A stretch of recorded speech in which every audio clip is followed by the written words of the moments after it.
แห่งประเทศไทยจังหวัดแพร่ FM 91 เมกะเฮิรตซ์ให้ความรู้คู่ความสุขปัจจุบันการเคลื่อนย้ายแรงงานระหว่างประเทศของไทยเริ่มเปลี่ยนแปลงโดยเฉพาะอย่างยิ่งการเคลื่อนย้ายแรงงานจากประเทศเพื่อนบ้านได้แก่เมียนมาลาวและเวียดนาม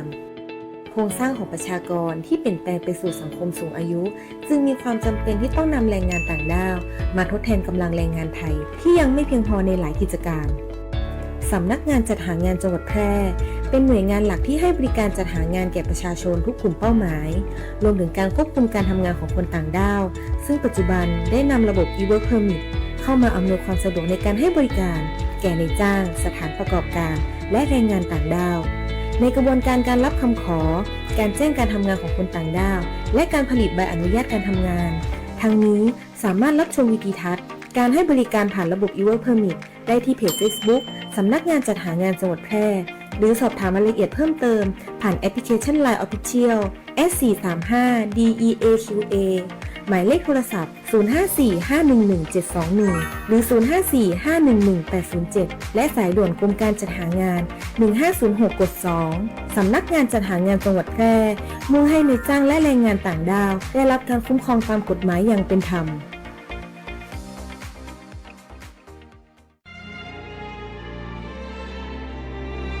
เป็นอาหยังจะได้มายะนาเศร้าๆกึดนักกะก็บ่ฮื้อกึดนักได้จะได้ก็เรื่องหนี้สินกวนใจหาตังออกก็บ่ได้เนี่ยอ้าวแล้วจะได้บ่ลองไปปรึกษากองทุนฟื้นฟูและพัฒนาเกษตรกรดูล่ะได้ขึ้นทะเบียนเป็นสมาชิกกองทุนไว้แล้วยังแน่สงสัยยังบ่ฮู้แน่ๆเลยก็ถ้าเป็นสมาชิกแล้วมีหนี้ในระบบเกี่ยวกับการเกษตรเฮาสามารถยื่นขอขึ้นทะเบียนหนี้กับสำนักงานกองทุนฟื้นฟูและพัฒนาเกษตรกรสาขาแปรได้นะ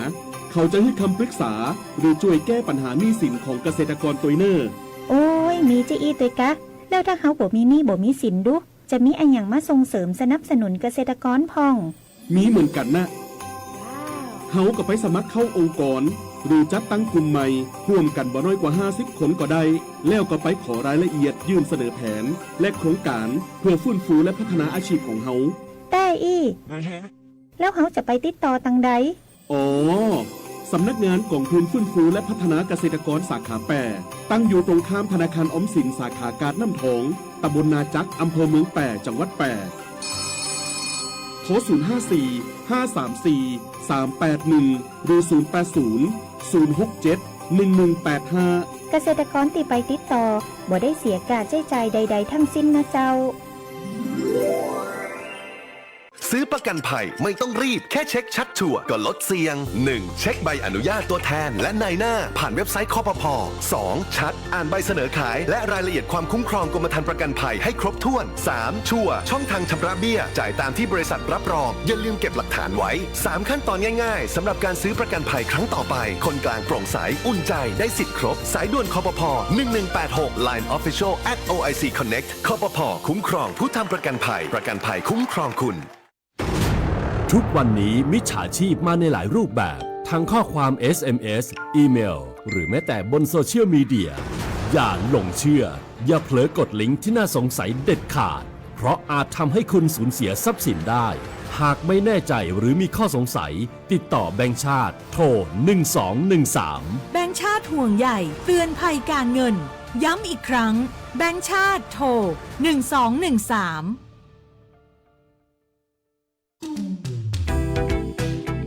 คุณกำลังฟัง FM 91 MHz สถานีวิทยุกระจายเสียงแห่งประเทศไทยจังหวัดแพร่ให้ความรู้คู่ความสุข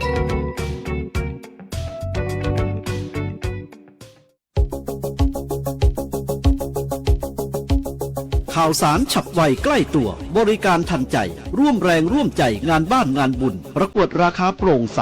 และติดตามสภาพอากาศประจำวันโดยทีมข่าวสวทแพร่ FM 91 เมกะเฮิรตซ์สถานีข่าวดีของประชาชนคนเมืองแพร่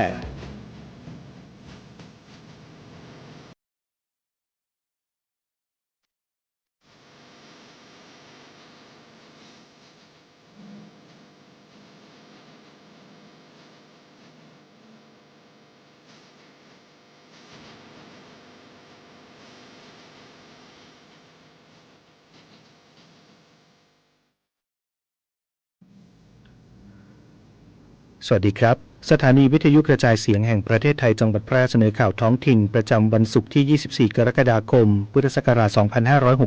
2569 โดยมีหัวข้อข่าวดังนี้ผู้ว่าราชการจังหวัดแพร่นำส่วนราชการและประชาชนปล่อยพันธุ์สัตว์น้ำ 200,000 ตัวเฉลิมพระเกียรติพระบาทสมเด็จพระเจ้าอยู่หัวฟื้นฟูทรัพยากรสัตว์น้ำในแหล่งน้ำธรรมชาติจังหวัดแพร่จัดคลินิกเกษตรเคลื่อนที่ในพระราชานุเคราะห์นำองค์ความรู้และบริการภาครัฐสู่ชุมชนยกระดับคุณภาพชีวิตเกษตรกรอย่างยั่งยืนพาณิชย์จังหวัดแพร่ตรวจเข้มร้านจำหน่ายสังฆทานชุดไทยธรรมช่วงเทศกาลวันอาสาฬหบูชาและเข้าพรรษากระทรวงพาณิชย์เร่งผลักดันสินค้าไทยสู่ห้างค้าปลีกชั้นนำของสหรัฐอเมริกาขยายโอกาสส่งออกและเพิ่มการเข้าถึงผู้บริโภคกำลังซื้อสูงสำนักงานตำรวจแห่งชาติจับมือกรมการขนส่งทางบกทำ MOU เชื่อมโยงข้อมูลใบสั่งจราจรรูปแบบใหม่เริ่มบังคับใช้ 1 สิงหาคมนี้ต่อไปเป็นรายละเอียดของข่าว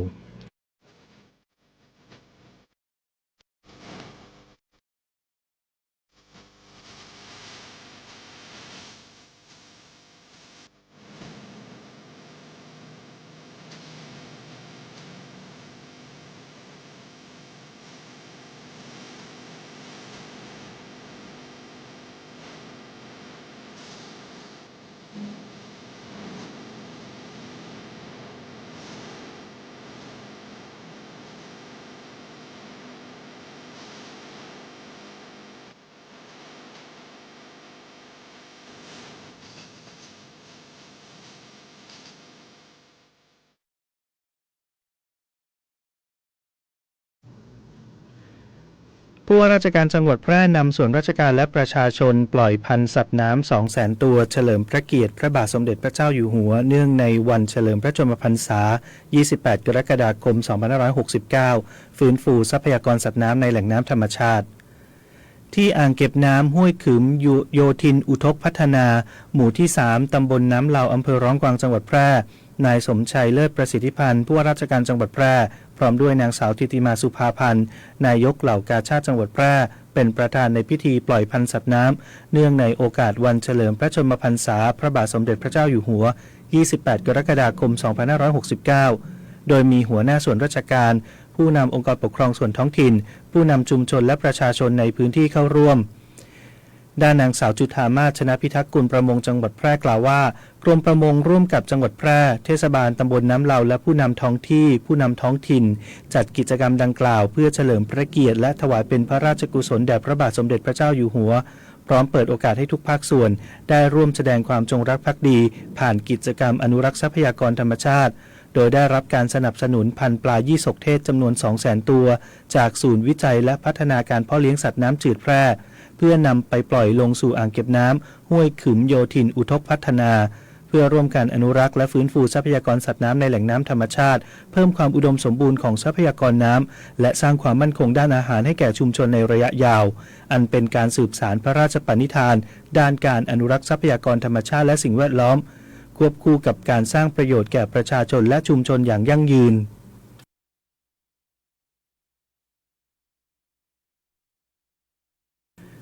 จังหวัดแพร่จัดโครงการคลินิกเกษตรเคลื่อนที่ในพระราชานุเคราะห์นำองค์ความรู้และบริการภาครัฐด้านการเกษตรสู่ชุมชนยกระดับคุณภาพชีวิตเกษตรกรอย่างยั่งยืนวันนี้นายสมชัยเลิศประสิทธิพันธ์ผู้ว่าราชการจังหวัดแพร่พร้อมด้วยนางสาวธิติมาสุภาพันธ์ประธานแม่บ้านมหาไทยจังหวัดแพร่เป็นประธานเปิดกิจกรรมคลินิกเกษตรเคลื่อนที่ในพระราชานุเคราะห์สมเด็จพระบรมโอรสาธิราชสยามกุฎราชกุมารประจำปีงบประมาณ 2569 ณ องค์การบริหารส่วนตำบลบ้านเหล่าอำเภอสูงเม่นจังหวัดแพร่ซึ่งจัดขึ้นเพื่อน้อมนำพระราชปณิธานในการบำบัดทุกข์บำรุงสุขยกระดับคุณภาพชีวิตของเกษตรกรโดยบูรณาการความร่วมมือของหน่วยงานในสังกัดกระทรวงเกษตรและสหกรณ์นำองค์ความรู้เทคโนโลยีและบริการด้านการเกษตรออกให้บริการเชิงรุกถึงพื้นที่ให้เกษตรกรได้สามารถเข้าถึงบริการของภาครัฐอย่างสะดวกรวดเร็วและได้รับคำปรึกษาจากผู้เชี่ยวชาญอย่างครบวงจรนำไปสู่การแก้ไขปัญหาด้านการประกอบอาชีพและการพัฒนาภาคการเกษตรได้อย่างตรงจุดและมีประสิทธิภาพ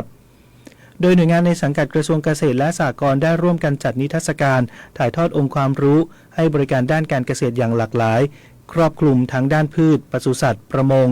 พัฒนาที่ดินชลประทาน การสหกรณ์การส่งเสริมการเกษตรการตรวจวิเคราะห์ดินและพืชการป้องกันกำจัดศัตรูพืชการดูแลสุขภาพสัตว์การเพาะเลี้ยงสัตว์น้ำตลอดจนให้คำแนะนำด้านเทคโนโลยีและนวัตกรรมการเกษตรที่เหมาะสมกับพื้นที่เพื่อช่วยเพิ่มประสิทธิภาพการผลิตลดต้นทุนและสร้างรายได้ที่มั่นคงให้แก่เกษตรกร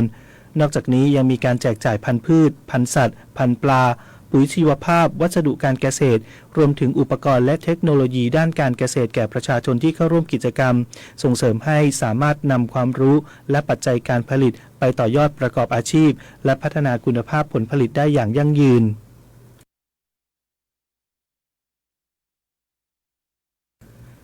พาณิชย์จังหวัดแพร่ตรวจเข้มร้านจำหน่ายสังฆพันธ์ชุดไทยธรรมในช่วงเทศกาลวันอาสาฬหบูชาและเข้าพรรษานายสุภสันต์สินชูศรีพาณิชย์จังหวัดแพร่พร้อมด้วยคณะทำงานฝ่ายตรวจสอบฉลากสินค้าที่ควบคุมฉลากและส่วนราชการที่เกี่ยวข้องลงพื้นที่ตรวจสอบร้านจำหน่ายชุดสังฆทานและชุดไทยธรรมในพื้นที่อำเภอเมืองแพร่เพื่อคุ้มครองสิทธิผู้บริโภคในช่วงเทศกาลวันอาสาฬหบูชาและวันเข้าพรรษาพร้อมป้องกันการเอารัดเอาเปรียบด้านราคาและการจำหน่ายสินค้าที่ไม่ได้มาตรฐานโดยเป็นการสุ่มตรวจร้านจำหน่ายจำนวน4แห่งทำการตรวจสอบการแสดงรายละเอียดสินค้าภายในชุดสังฆทานให้ครบถ้วนการติดป้ายแสดงราคาสินค้าอย่างชัดเจนความถูกต้องของราคาสินค้าแต่ละรายการให้ตรงกับราคารวมถึงตรวจสอบไม่ให้มีการนำสินค้าหมดอายุหรือสินค้าที่ไม่ได้มาตรฐานมาจำหน่ายแก่ประชาชน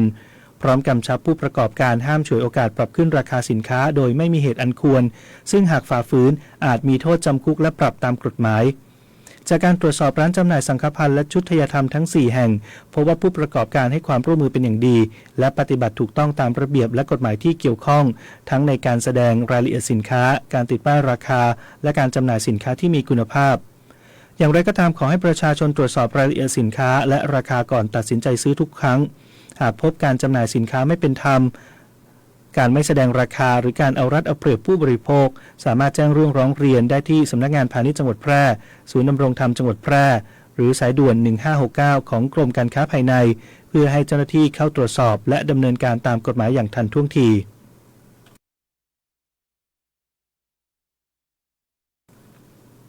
กระทรวงพาณิชย์เร่งผลักดันสินค้าไทยสู่ห้างค้าปลีกชั้นนำของสหรัฐอเมริกาขยายโอกาสส่งออกและเพิ่มการเข้าถึงผู้บริโภคกำลังซื้อสูงนางสุภจีสุธรรมพันธ์รองนายกรัฐมนตรีและรัฐมนตรีว่าการกระทรวงพาณิชย์เปิดเผยภายหลังลงพื้นที่สำรวจการจำหน่ายสินค้าไทยในห้างค้าปลีกชั้นนำของสหรัฐอเมริกาได้แก่ห้าง Whole Foods Market และ Trader Joe's ในนครนิวยอร์กว่าสินค้าไทยได้รับการยอมรับจากผู้บริโภคอเมริกันอย่างต่อเนื่องโดยเฉพาะสินค้าเกษตรและอาหารเช่นข้าวหอมมะลิน้ำมะพร้าวอาหารพร้อมรับประทานผลไม้อบแห้งซอสปรุงรสและเครื่องแกงซึ่งสามารถวางจำหน่ายในห้างค้าปลีกระดับพรีเมียมสะท้อนถึงมาตรฐานคุณภาพและศักยภาพของสินค้าไทยในการแข่งขันในตลาดโลกนอกจากนี้ยังได้มอบหมายให้กรมส่งเสริมการค้าระหว่างประเทศและสำนักงานส่งเสริมการค้าในต่างประเทศที่รับผิดชอบตลาดสหรัฐอเมริกาเร่งสร้างความร่วมมือกับผู้นำเข้าและผู้ซื้อของห้างค้าปลีกรายใหญ่เพื่อเชื่อมโยงผู้ประกอบการไทยศึกษาความต้องการของตลาดและผลักดันให้สินค้าไทยมีพื้นที่จำหน่ายเพิ่มขึ้นพร้อมเดินหน้าเจรจากับผู้บริหารห้างค้าปลีกอย่างต่อเนื่องเพื่อขยายโอกาสการส่งออกสินค้าไทยในระยะยาว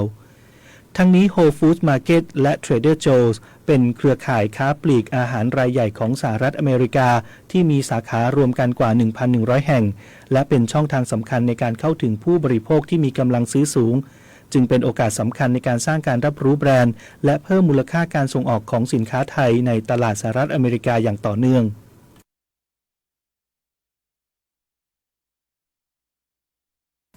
สำนักงานตำรวจแห่งชาติจับมือกรมการขนส่งทางบกจัดทำ MOU เชื่อมข้อมูลใบสั่งจราจรรูปแบบใหม่ตามแนวคำพิพากษาเริ่มบังคับใช้1 สิงหาคมนี้หากค้างชำระจะไม่ได้รับป้ายภาษีจริงนายพิพัฒน์รัชกิจประการรองนายกรัฐมนตรีและรัฐมนตรีว่าการกระทรวงคมนาคมพร้อมด้วยนายสิริพงษ์อังคสกุลเกียรติรัฐมนตรีช่วยว่าการกระทรวงคมนาคมพลตำรวจเอกสำราญนวลมารองผู้บัญชาการตำรวจแห่งชาติ นายสรพงษ์ไพฑูรย์พงษ์อธิบดีกรมการขนส่งทางบกพร้อมผู้บริหารสำนักงานพัฒนารัฐบาลดิจิทัลธนาคารกรุงไทยจำกัดมหาชนและส่วนราชการที่เกี่ยวข้องร่วมพิธีลงนามบันทึกข้อตกลงแก้ไขเพิ่มเติมครั้งที่1แนบท้ายบันทึกข้อตกลงความร่วมมือการเชื่อมโยงข้อมูลทางอิเล็กทรอนิกส์เพื่อเพิ่มประสิทธิภาพในการบังคับใช้กฎหมายว่าด้วยการจราจรทางบกระหว่างสำนักงานตำรวจแห่งชาติและกรมการขนส่งทางบกซึ่งการลงนามบันทึกข้อตกลงดังกล่าวเป็นไปตามนโยบายรัฐบาลที่กำหนดแผนแม่บทความปลอดภัยทางถนนพุทธศักราช 2565 ถึง 2570 เพื่อลดจำนวนผู้เสียชีวิตให้เหลือ 12 คนต่อประชากร 100,000 คน สอดคล้องกับแนวทางขององค์การสหประชาชาติซึ่งส่วนหนึ่งของหัวใจสำคัญในการแก้ไขปัญหาอุบัติเหตุคือการบังคับใช้กฎหมายที่มีประสิทธิภาพรัฐบาลจึงให้สำนักงานตำรวจแห่งชาติและกรมการขนส่งทางบกร่วมหารือแนวทางบังคับใช้กฎหมายให้มีประสิทธิภาพปรับปรุงระบบการเชื่อมโยงข้อมูลใบสั่งจราจรให้สอดคล้องตามแนวคำพิพากษาศาลปกครองเป็นไปตามหลักนิติธรรมและมีความเป็นสากลให้ประชาชนเข้าถึงข้อมูลตรวจสอบใบสั่งของตนเองได้ในการชำระค่าปรับเพิ่มข้อมูลสำเนาใบสั่งสำเนาเอกสารแจ้งเตือนสำเนาหลักฐานการส่งไปรษณีย์ตอบรับข้อมูลของเจ้าพนักงานที่ออกใบสั่งทั้งนี้เป็นการอำนวยความสะดวกสำหรับประชาชนที่มาเสียภาษีประจำปีที่ขนส่งหากปรากฏว่ามีข้อมูลใบสั่งค้างชำระสามารถตรวจสอบและชำระค่าปรับที่ค้างชำระกับนายทะเบียนขนส่งได้ทันทีและเป็นการเพิ่มการบังคับใช้กฎหมายให้มีประสิทธิภาพกับเจ้าของรถที่ค้างชำระใบสั่งจราจรแม้จะชำระภาษีแล้วแต่จะยังไม่ได้รับเครื่องหมายแสดงการเสียภาษีฉบับจริงจนกว่าจะชำระค่าปรับครบถ้วนเสียก่อนข้อมูลการเชื่อมโยงใบสั่งค้างชำระนั้นจะเริ่มบังคับใช้กับใบสั่งจราจรที่ออกให้กับผู้ขับขี่ที่กระทำผิดกฎจราจรตั้งแต่วันที่1สิงหาคม2569เป็นต้นไปโดยไม่มีผลย้อนหลังสวัสดีเจ้าน้ำตาลพิจักคณะนะเจ้า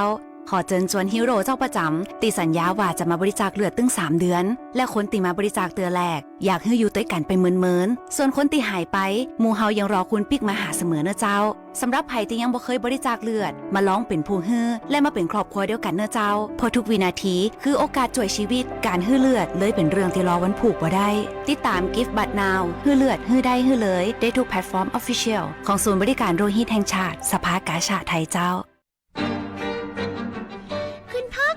วันเข้าพรรษาและวันงดดื่มสุราแห่งชาติโอ้โหลูกพ่อเก่งจังเลยคุณพ่อต้องให้ของขวัญหนูนะคะได้สิลูกแล้วลูกอยากได้อะไรเลยจ๊ะคุณพ่อต้องให้สัญญากับหนูนะคะว่าคุณพ่อจะงดดื่มเหล้าเข้าพรรษาตลอด3 เดือนเป็นของขวัญให้หนูนะคะได้สิจ้าลูกชัยโยหนูรักคุณพ่อจังเลยวันเข้าพรรษาและวันงดดื่มสุราแห่งชาติรักครอบครัวรักตัวรักชาติงดดื่มเหล้าเบียร์ตลอดไตรมาสด้วยความปรารถนาดีจากเครือข่ายประชาคมงดเหล้าภาคเหนือตอนบนและสสส.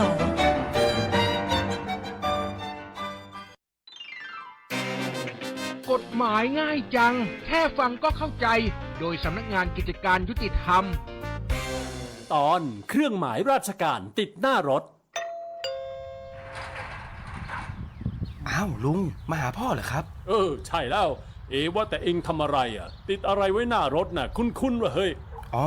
ตาโล่ตำรวจไงลุงเวลาขับรถไปไหนมาไหนจะได้ไม่โดนตำรวจเรียกเพราะนึกว่าเป็นพวกเดียวกันเฮ้ยเอาเครื่องหมายตำรวจมาติดไว้หน้ารถเนี่ยได้ด้วยเลยเฮ้ยไม่ได้นะคะกฎหมายว่าไว้ห้ามไม่ให้ใครเอาเครื่องหมายราชการมาติดหน้ารถเว้นแต่จะได้รับอนุญาตให้ติดตั้งจากหน่วยงานราชการที่กำหนดเครื่องหมายนั้นใครฝ่าฝืนเอาไปติดมีโทษจำคุกไม่เกิน1 ปีและปรับเงินไม่เกิน 2,000 บาทฉะนั้นอย่าติดเครื่องหมายราชการหน้ารถโดยไม่ได้รับอนุญาตนะคะตายเอาออกดีกว่าเดี๋ยวเสียเงินแถมติดคุกอีกไม่เอา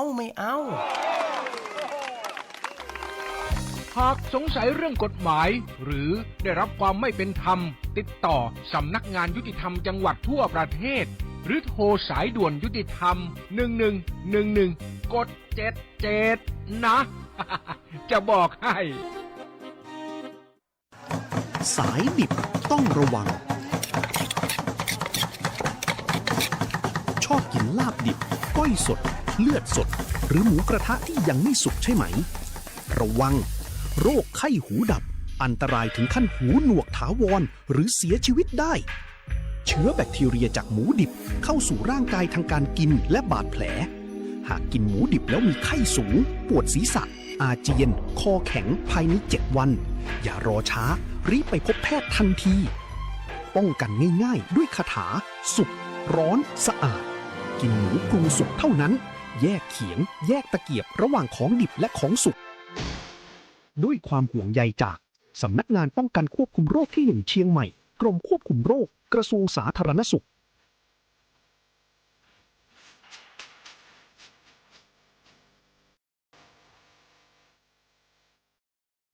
ติดตามสภาพอากาศประจำวันจากสถานีอุตุนิยมวิทยาแพร่ประจำวันศุกร์ที่ 24 กรกฎาคม 2569 ลักษณะอากาศทั่วไปของประเทศไทยตอนบนและภาคใต้ฝั่งตะวันตกมีฝนตกหนักบางแห่งเนื่องจากหย่อมความกดอากาศต่ำปกคลุมประเทศเวียดนามตอนบนประกอบกับมรสุมตะวันตกเฉียงใต้กำลังปานกลางพัดปกคลุมทะเลอันดามันประเทศไทยและอ่าวไทยขอให้ประชาชนระวังอันตรายจากฝนตกหนักและฝนที่ตกสะสมสำหรับคลื่นลมบริเวณทะเลอันดามันตอนบนและอ่าวไทยตอนบนมีกำลังปานกลางโดยทะเลมีคลื่นสูง 1-2 เมตรบริเวณที่มีฝนฟ้าคะนองคลื่นสูงมากกว่า2 เมตรขอให้ชาวเรือเดินเรือด้วยความระมัดระวังและหลีกเลี่ยงการเดินเรือในบริเวณที่มีฝนฟ้าคะนองอันหนึ่งพายุโซนร้อนโนอึนบริเวณด้านตะวันออกเฉียงเหนือของประเทศฟิลิปปินส์มีแนวโน้มจะเคลื่อนผ่านตอนบนของประเทศฟิลิปปินส์ลงสู่ทะเลจีนใต้ตอนบนในวันนี้และคาดว่าจะเคลื่อนขึ้นฝั่งบริเวณมณฑลกวางตุ้งประเทศจีนในช่วงวันที่ 25-26 กรกฎาคมนี้โดยพายุนี้ไม่เคลื่อนเข้าสู่ประเทศไทยขอให้ผู้ที่จะเดินทางไปบริเวณดังกล่าวตรวจสอบสภาพอากาศก่อนออกเดินทางในช่วงวันดังกล่าวไว้ด้วยพยากรณ์อากาศบริเวณภาคเหนือมีฝนฟ้าคะนอง60%ของพื้นที่และมีฝนตกหนักบางแห่งบริเวณจังหวัดแม่ฮ่องสอนเชียงรายพะเยาน่านตากและเพชรบูรณ์อุณหภูมิต่ำสุด 22-27 องศาเซลเซียสอุณหภูมิสูงสุด 31-35 องศาเซลเซียสลมตะวันตกเฉียงใต้ความเร็ว 10-20 กิโลเมตรต่อชั่วโมงพยากรณ์อากาศบริเวณจังหวัดแพร่มีฝนฟ้าคะนอง60%ของพื้นที่ทัศนวิสัย 6-10 กิโลเมตรลมตะวันตกเฉียงใต้ความเร็ว 10-20 กิโลเมตรต่อชั่วโมงที่สถานีอุตุนิยมวิทยาแพร่วานนี้วัดอุณหภูมิสูงสุดได้ 34.8 องศาเซลเซียสเช้าวันนี้วัดอุณหภูมิต่ำสุดได้ 25.4 องศาเซลเซียสคาดว่าอุณหภูมิสูงสุดวันนี้ประมาณ33องศาเซลเซียสคาดว่าอุณหภูมิต่ำสุดเช้าพรุ่งนี้ประมาณ25องศาเซลเซียสวันนี้ดวงอาทิตย์ตกเวลา 18:57 นาทีวันพรุ่งนี้ดวงอาทิตย์ขึ้นเวลา 5:55 นาที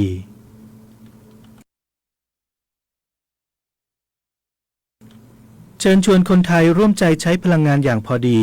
ตั้งอุณหภูมิเครื่องปรับอากาศที่26องศาเซลเซียสช่วยประหยัดพลังงานลดภาระค่าไฟฟ้าจบข่าวธนชัยสุวรรณากาศอ่าน